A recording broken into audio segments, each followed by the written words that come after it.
இன்னைக்கு ஈஸியா டைஜஸ்ட் ஆகுற மாரி ஒரு லெமன் போட்டு நம்ம ரசம் வைக்கிறோம். லெமன்னா ஃபுல் லெமன் கிடையாது.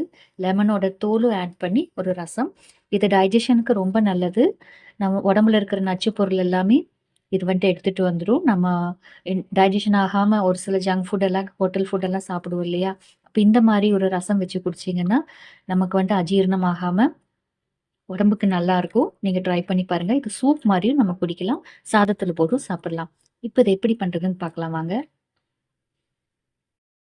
இந்த மாரி ஒரு மெத்தட்ல ரசம் வச்சு பாருங்க. நான் இந்த அளவுக்கு புளி கரைச்சு வச்சிருக்கேன். ஒரு 4 தக்காளி வேக வச்சிருக்கு.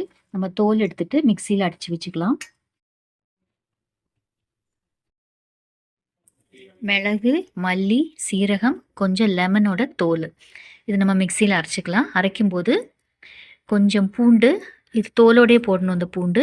ஒரே ஒரு மீடியம் சைஸ் பச்சை மிளகா. இதெல்லாம் ஒண்ணா நம்ம அரைச்சுக்கலாம். தண்ணி ஊத்தாம ஒரு 2 சுத்து சுத்தி எடுத்துக்கலாம்.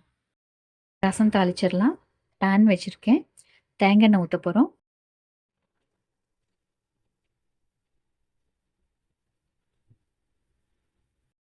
எண்ணெய் காஞ்சிருச்சு. கொஞ்சம் கடுகு, வெந்தயம், ஒரு 3 காஞ்ச மிளகாய், கொஞ்சம் கருவேப்பிலை.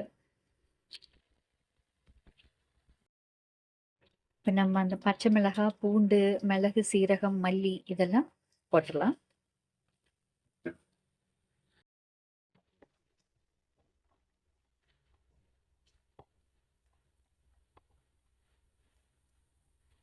ஒரு நல்ல வாசனை வருது இதெல்லாம் ஆட் பண்ணும்போது.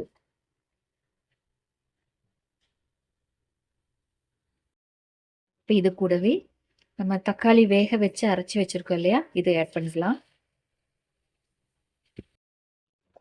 இது கூடவே தக்காளி வேக வச்ச தண்ணி,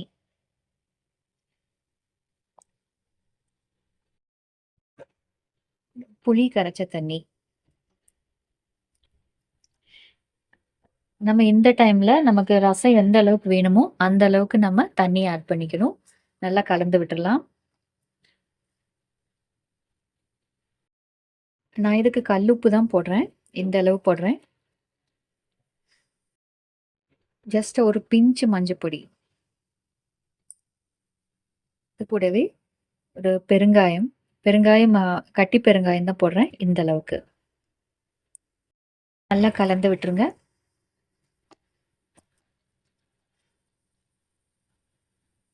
நுரக்கட்ட ஆரம்பிச்சிருச்சு. இப்போ மல்லி இலை தூவி ஆஃப் பண்ணிடலாம் ஸ்டவ்வை.